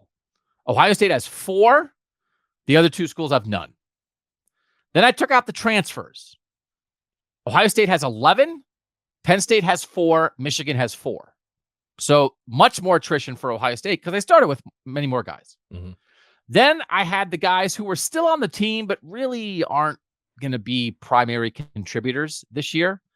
That's a little bit of a judgment call. And then if I leaned one way with one guy, then I tried to lean the other way with another guy to kind of even it out. I had 14 of those guys for Ohio State, 4 for Penn State, and 5 for Michigan. And so then the last category is guys who are going to help them this year, who are top 250 national recruits in one of those 3 classes. And the final tally is Ohio State 19, Michigan 15, Penn State 11. So we start at 48, 24, 19. But for how it affects this season, it's 19, 15, 11. The gap is much smaller. Mm-hmm. So it is one of those things when Ohio State has all these guys in the receiver room, it's like Kojo Antwi. He's a top 250 national recruit. He's not going to do anything for them this year because he's being blocked by guys who are also top 250 national recruits in his own room. Whereas if he was at Michigan or Penn State, he might be starting. So it's nothing that he did wrong or that Ohio State did wrong, but it's some of the duplicative nature of recruiting, especially at Ohio State when they have a couple positions they nail. There's just a limit to how much that can help you this year. Now, is Ohio State better positioned for next year? Do they have more depth if guys get hurt? Yeah. But we're talking about how you're going to be good now. What do you make of that? Because I just thought, I think maybe Ohio State fans have in their head the 48, 24, 19. But what actually we're talking about in 2023 is the 19, 15, 11. The guys who were recruited that high who are going to help you win this season. Yeah, I think it's a reminder that sheer raw numbers when it comes to recruiting talent and talent accumulation are important, but I think you don't have to go blow for blow with the teams that are best at it to be competitive with them. You can't fall back. You can't have a insurmountable gap either. There's a middle ground you have to hit. There's a bare minimum. I think Penn State and Michigan are about in that area. And then it also is about, can you do it at the premier positions? Can you get the quarterback? Can you get the pass rusher? Can you get the corner? Can you get the receiver? And I think Penn State and Michigan have done some of that too. It's actually, I don't think it's a dissimilar conversation from Ohio State and Georgia. Ohio State does not recruit at the exact same level as Georgia, but it recruits well enough compared to Georgia that in a given year, it can be positioned to be better than Georgia or beat Georgia on the field. And we almost saw that happen last year. And I think that Penn State and Michigan, while their recruiting generally does lag behind Ohio State's, there will be years, and this year is one of them, where it all comes together in the right way, where you can be on equal footing or half a step back, but in a way that still makes you competitive on the field with them. And if Penn State and Michigan rise up enough to be competitive, right, in this way, so that when we get down to 19, 15, 11 of top 50 national recruits who are going to contribute this year, that number can't be 3. Mm-hmm. Number can't be 6. But you're in range a little bit. I do think Penn State and Michigan are there right now. And so the thing that I think in the end is the way that this becomes really a 3-way race at the top, and then you throw in USC, and then if over the next 5 years, it's really a 4-way tie at the top of the Big Ten, is if Ohio State stops winning the national guys. That's what separates them right now. If they don't get the top 100 national recruits, if they don't win a KJ Bolden, if they don't win a Caleb Downs, if they don't win a Keon Keeley, or they don't win a, like those kind of guys, then it's not that they're bad. It just makes it much easier for Penn State and Michigan to close that gap, because that's what Penn State and Michigan are never consistently going to do. They can win their home state guys, right? The area guys in the top 100, win a couple of those battles. Maybe Michigan comes in and squeezes grabs some Ohio guys. Penn State keeps some Pennsylvania guys home. But only Ohio State is going to go get a top 50 national player from Georgia or Texas or California. And if Ohio State does that less frequently, then all of a sudden they're not as different from Penn State and Michigan as they used to be. Yeah, or if even if generally Ohio State is still doing that, but they're all the same position, then yes, then which is sort of what's happening now.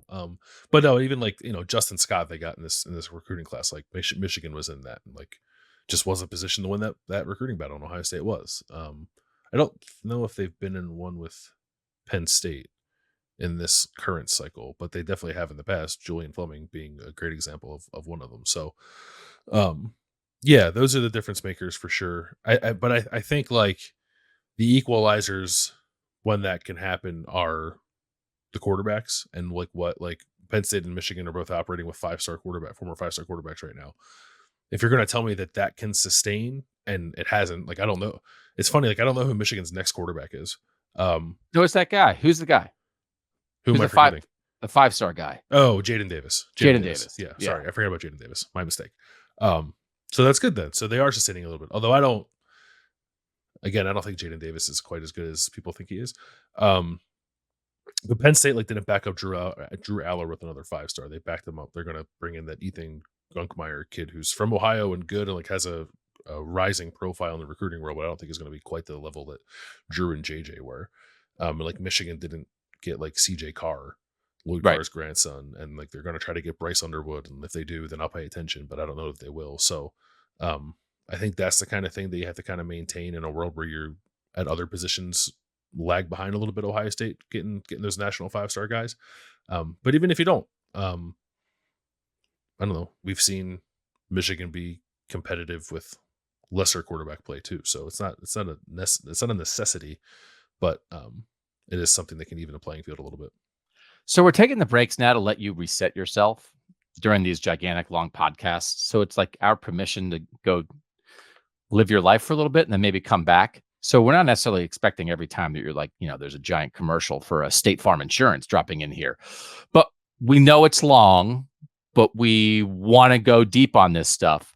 So this is our last break, and then it's nonsense time. Whatcha Eatin, Whatcha Watchin, Whatcha Thinkin, next on Kings of Columbus. Doug Lesmerises, Bill Landis. Landis, if people you're on our YouTube show, your face is a little bit cut off weird now. I don't know how that happened. Yeah, it's okay. I'll fix that. We can keep talking. So if people like not just what you say, but what you write, where do people find your writing, Bill Landis? OhioState.Rivals.com. Oh, that would be a great place to find it. So people can seek you out there. Dotting the I's also is something you can put on the old Google machine. So we'll start with Whatcha Watchin. I was derelict in my duties and did not attend an Ohio State interview session this week because I went to the tennis tournament in Cincinnati for the first time with my older daughter. And we saw Carlos Alcaraz play. We saw Novak Djokovic play. We saw the woman who won Wimbledon this year. We saw her play. And we saw this great doubles match between two young, really exciting young American men's players. Chris Eubanks, who made a run at Wimbledon this year, and he's 27, and Ben Shelton, who's only 20, and might be the next thing in men's American tennis, which would be super exciting. He's only 20. They won a doubles match, but the thing I wanted to talk about was, as I watched it, they were 27 and 20. One of the guys on the opposing double team they played was 43. What? And it wasn't like a seniors match. He was 43, and he was a backstop. He was a brick wall. he wore 2 ankle braces, and I was very excited. My daughter pointed out to me, Dad, I think he has the same ankle braces that you do. and then he can't move. He can't really move, but anything he can reach, he returns. And he had the softest hands and the best angles. And I just found it. So like my daughter afterward was very excited. They're such nice young guys. She got selfies with both Ben Shelton and Chris Eubanks that made her day. Ben Shelton, he torques himself. I've never seen someone torque himself and unwind into a serve like he does. I guess he has like maybe the second fastest serve on the tour right now. Keep your eye. I mean, like I'm telling people, if you follow tennis, I think you know this. He's like 40th in the world. Keep your eye on Ben Shelton. I think he made the quarters at the Australian this year. He's awesome. And Chris Eubanks is just the best. But I was tempted to get a selfie with the 43-year-old guy. Because repping the 40-somethings group, amazing. Isn't it cool when old people can be sports people still? It is cool. Yeah. I'm 34 and I have to wear ankle braces when I play softball. So yeah, that guy's out there doing it. Yeah, that's impressive. Also, I apologize for the line down the middle of my face. I thought I could fix it. I can't. So you're just going to have to deal with it. That's okay. You can slide your head to the side. Yeah. So that was very exciting. And then the other thing that I noticed as I was watching tennis, it was a really fun day. If you've never gone, I guess there's like another city trying to take the event from Cincinnati. They've had this event since like 1899. There's this long history of tennis, and the best players in the world, both women and men, show up there. So it's great. As a tennis fan, it's a little surprising that it took me this long to get there. So if you've been thinking about going and you've never gone, I would put it on your radar to try to go. I mean, they're through Saturday and Sunday. Saturday is the semis, Sunday is the finals. You can still go, or go next year. It's like the U.S. Open tune-up, right? Yeah, basically. Yeah. So the other thing was there was an ad on one of the walls around the court for Gerber life insurance, and it was the Gerber baby photo. And I just thought I'd never heard of that before, and I didn't look it up because I just wanted to rant about it. I thought it was so odd that it was like, hey, we make baby food. What is another thing that we could maybe branch out into? And somebody was like, how about coffins? They were like, that's a little on the nose, birth and death. But what about life insurance? And what if we use the same cute baby face to remind you that when a baby is born, be reminded of the fact that all of us will die. Gerber life insurance. It was I have no idea. I guess everything is a multinational conglomerate now, so I shouldn't be shocked, but I had never seen that before. But you have a baby, so maybe you should get baby life insurance. I don't know. It's life insurance for babies or life insurance for adults that is sponsored by a company by babies. Yeah. I don't know. Gerber Life Insurance provides juvenile and family life insurance products to middle-income families, along with medical insurance to small and medium-sized businesses. Formed in 1967. Oh. I just don't think you should use a baby to sell it. Yeah. It's disconcerting. It's off-putting. Yeah. It's like, look at this cute baby. Look how cute this baby is. What if the worst happens? Like, what are you doing? What is that pitch? How is this a thing? I found it so odd. And then it's like, Alcaraz to serve, baby insurance right behind him. So weird. Don't buy baby insurance, whatever it is. Please don't. Right. So go to see tennis if you like tennis. What are you watching? I do want to go see tennis live sometime. I finally saw Oppenheimer. I saw it last weekend. Oh, yeah. It was good. Like, that is like my general take is like, it was good. Like, I enjoyed myself. I thought, and I guess I'm not spoiling anything. It's a famous man's biography, but, I thought there'd be more time like at Los Alamos. Like, and I felt like I wanted more time at Los Alamos. Like, I was, the political storyline around it was interesting and I wasn't aware of a lot of it. So I found it educational, but like, I wanted to go watch them make a bomb. And yeah, and like that's not really what the movie was. They spent more time on like putting up the drywall in the city than they did on actually building the bomb. Yeah. It was fine. And it was incredibly well acted, I thought. And easy enough to follow given like different timelines in Christopher Nolan's style. But it just was not the movie I thought it was going to be. Still a good movie, but not the one I thought I was walking into. Yeah. It is. Did you feel it felt like homework a little bit? A little bit, yeah. And I also found I guess I won't say who in case anyone hasn't seen it because it is like a thing, but I found the many cameos distracting. Oh, yeah. There's some super famous people doing some super weird stuff. Yeah. So, yeah. Okay, well, I'm glad you saw it.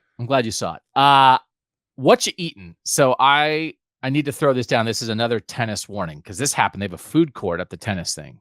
And they had like Raiders ice cream, which is based out of Cincinnati. They had La Rosa Pizza, which is like a Cincinnati thing, I think. They had Flipside Burgers. That's like a chain that you can find in Ohio. They had a Mexican place. They had a coffee place. And they had chicken fingers. They had like a chicken place. And the name of the chicken place made it sound like it was like all chickeny, right? Like it's one of the many reasons to start a chicken place is to get to name your chicken place because you can really have some fun with the word chicken or like a cluck. Cluck is also a word that like, because it sounds like a naughty word. Yeah. So, I mean, like I could say cluck you to it's just so, I mean, people have already done that. Hey, cluck you, right? People just love to say that. There was a place in my neighborhood growing up that was called Cluck You Chicken. Yeah. Like it just leaned right into it. Yeah. You know what? I'm a little surprised that in Philly, it actually wasn't just called the other thing. Hey, you want to get some chicken? You want to go down to FU Chicken? I love that place. Like you walk in the door and like the little bell rings and everybody at the counter yells FU, and everybody in Philly just loves it. Yeah. So I got the chicken fingers,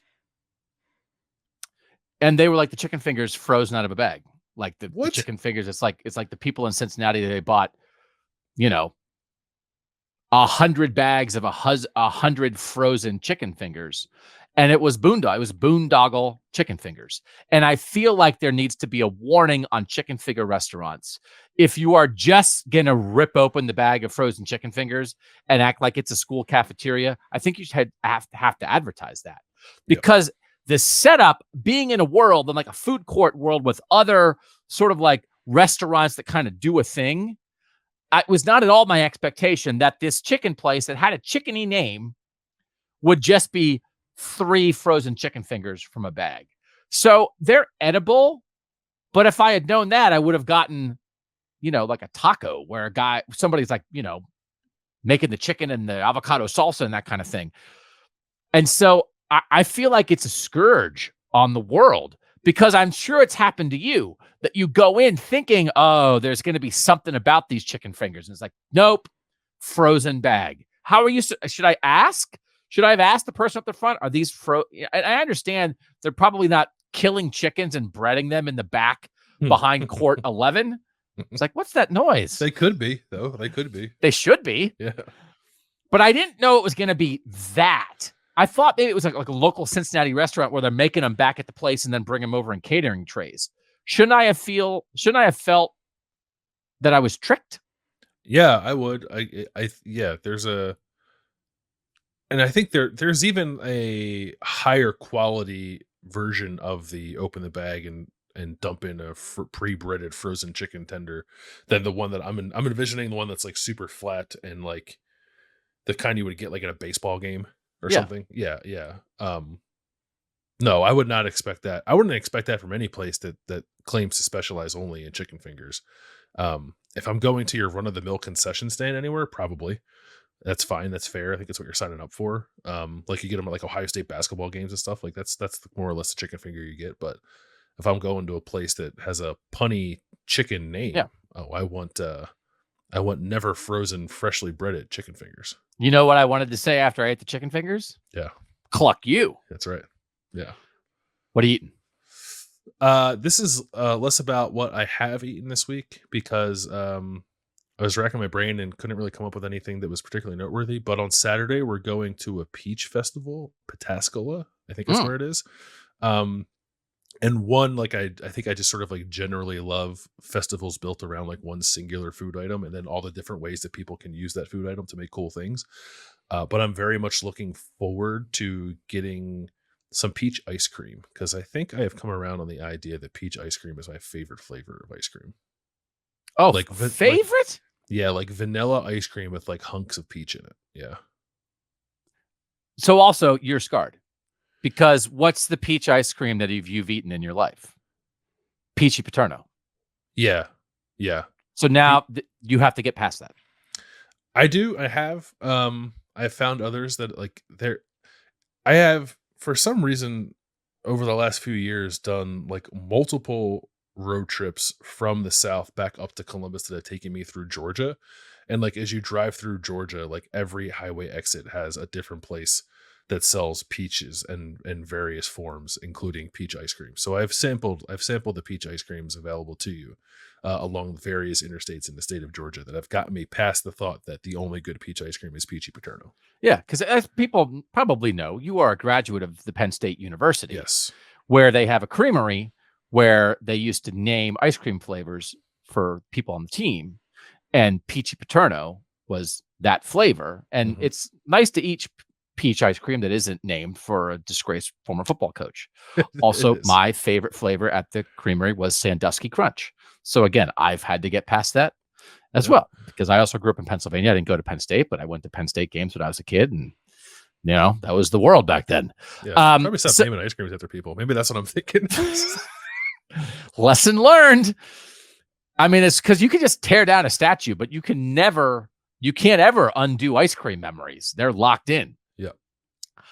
Is the peach ice cream peach flavored throughout, or is it vanilla ice cream with chunks of peach? It's vanilla. I think you can get either. I've seen either done, but my preference is vanilla ice cream with chunks of peach in it. Okay.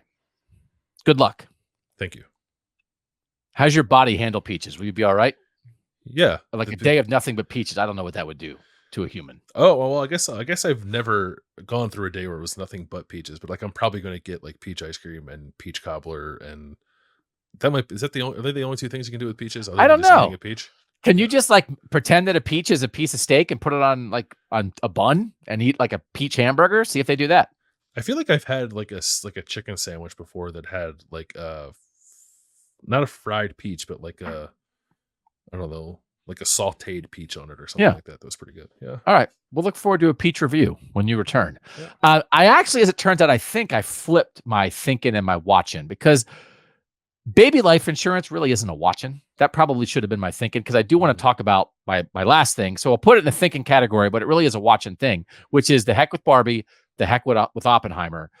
The movie of the year is coming out this weekend, and I've been excited for so long to see Strays, because I can't wait for dogs to swear. I can't wait for dogs to swear.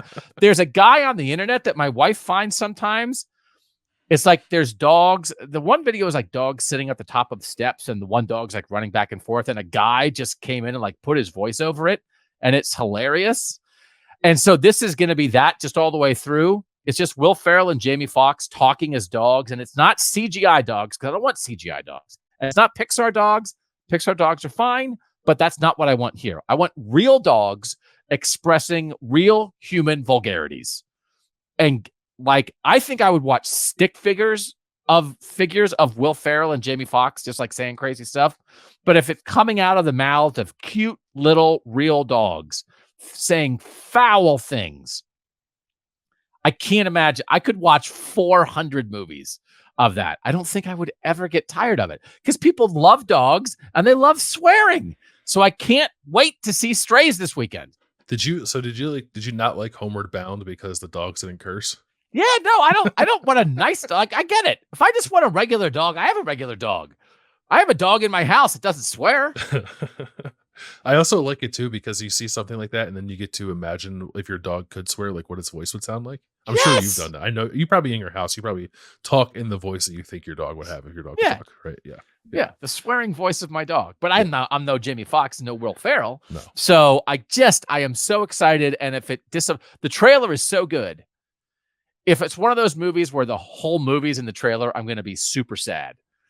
But I'm hoping it's not. So I'll come back and drop a review of Strays next week. My actually thinking was also about the movies, but before I say it, when you saw Oppenheimer, did they show the trailer for the new Exorcist movie? Yes, I think so. It scared the crap out of me. I don't want to see that. Yeah, I didn't know what it was, because usually I know a horror movie is coming, and I just I do the thing where like my head is forward but my eyes are down because no one can tell I'm not looking at it. Yeah. But I didn't know what it was, and then like the Exorcist music kicked in. I was like, oh no.